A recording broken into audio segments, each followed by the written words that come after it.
الله أكبر الله أكبر الله أكبر لا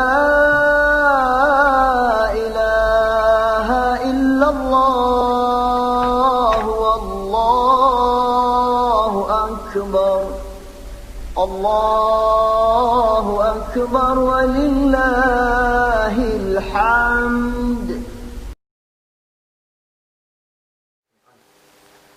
Assalamualaikum warahmatullahi wabarakatuh. Bismillahirrahmanirrahim.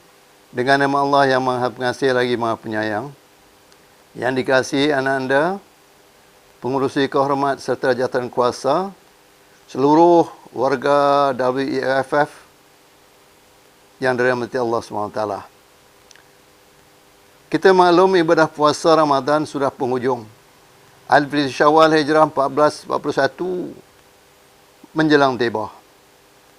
Sempena masa keemasan yang diberikan untuk saya memperkatakan sesuatu di halaman ini, amatlah tinggi nilainya. Saya mengucapkan selamat Hari Raya Aidilfitri, minal aizin wal faizin, serta memohon maaf zahir dan batin kepada seluruh warga WEFF. Yang kedua, usia WEFF telah menjangkau 7 tahun. Pasti hubungan kewarisan dan kekeluargaan telah jitu dan kental. Bermula daripada 2014 di Tapah hingga ke hari ini, kalau diibaratkan kanak-kanak telah memasuki kalam persekolahan. Ini bermakna hampir matang. Dengan kematangan inilah, kita perlu mengingat doa-berdoa antara satu dengan yang lain agar kehidupan setiap ahli keluarga dengan nikmat, rahmat dan keridhaan Allah SWT. Kita dan jawatan kuasa mesti ingat dan tetap teringat dengan 3 program besar sepanjang 2020 yang memerlukan pelaksanaan dan mengikut jadual yang telah disusun atur dengan penuh sistematik itu. Di antaranya ialah ziarah korban dan yang ketiganya hari WEFF 7 yang akan diadakan di Bagan Datuk. Dengan tidak disangka-sangka, negara kita bahkan dunia telah dikunjungi tetamu Allah SWT yang berbahagia, Tuan COVID-19, yang menjadikan keadaan keruh dan jernih di kalangan rakyat global di tanah air kita. Kita hanya membuat program, sedangkan Allah SWT adalah pelaksana. Walau bagaimanapun, penasihat di luar kemampuan untuk dengan bitunya membatalkan ataupun meneruskan program itu. Tetapi, sebaik mungkin mengikut keadaan semasa dan arahan dari pemerintah. Takdirnya, mana tahu, kalau pemerintah kata, minggu depan rakyat boleh buat apa saja, maka bolehlah kita buat dan laksanakan. Walau bagaimanapun, dari pendirian saya, program-program itu dibatalkan lebih baik digatal. Akhir kata, ampun maaf dari saya sekeluarga, lahir dan batin kepada seluruh warga WEFF. Sekian, Assalamualaikum warahmatullahi wabarakatuh. Allahu Akbar, Allahu Akbar, Allahu Akbar, Allahu Akbar, Allahu Akbar, Allahu Akbar, Allahu Akbar, walillahil hamd.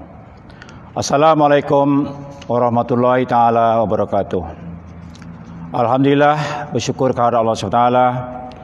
Sekali lagi kita dapat bertemu di suasana Hari Raya. Ucapan selamat Hari Raya Aidilfitri, maaf zahir batin kepada seluruh warga WEFF yang dikasihi sekalian. Alhamdulillah, selaku pengurusi WEFF ingin mengucapkan selamat Hari Raya dan maaf zahir batin kepada semua yang di seluruh negara. Mudah-mudahan kita dapat berhari raya di suasana COVID ataupun suasana kita dalam PKPB supaya dapat kita sama-sama duduk di rumah dan tidak menziarahi sesama keluarga. Dan diharapkan juga bahawa peraturan SOP PKP perlu dipatuhi sepenuhnya, memandangkan ianya suatu peraturan yang perlu kita patuhi. Di sini ingin saya mengambil kesempatan untuk menjelaskan beberapa perkara yang telah kita rancang untuk tahun 2020. Di antaranya ialah kita akan mengadakan aktiviti korban WFF dan juga Family Day pada bulan 9 nanti dan juga ziarah WFF. Besar kemungkinan korban WFF kemungkinan akan kita batalkan ataupun bagaimana kita lihatlah nanti keadaannya. Tapi yang jelas bahawa Family Day seperti yang diwawarkan dalam SOP perkumpulan dijangka dalam tempoh 6 bulan ini tidak dibenarkan oleh pihak kerajaan. Maka kita sewajarnya patuhlah kepada yang telah tetapkan.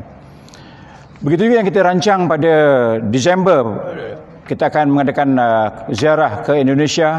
Itu pun saya jangka kita perlu tangguhkan dahulu. Tapi apa-apa pun kita lihatlah bagaimana keputusan pihak MKM ataupun pihak kerajaan. Itulah perkara yang ingin saya sebutkan supaya kita sama-sama dapat merayakan hari raya ini dengan lebih baik daripada yang tahun-tahun sudah. Jadi sekali lagi saya dengan keluarga ingin mengucapkan selamat hari raya ma'azah batin kepada semua warga WFF. Sekian, wabillahi taufiq hidayah. Assalamualaikum warahmatullahi wabarakatuh.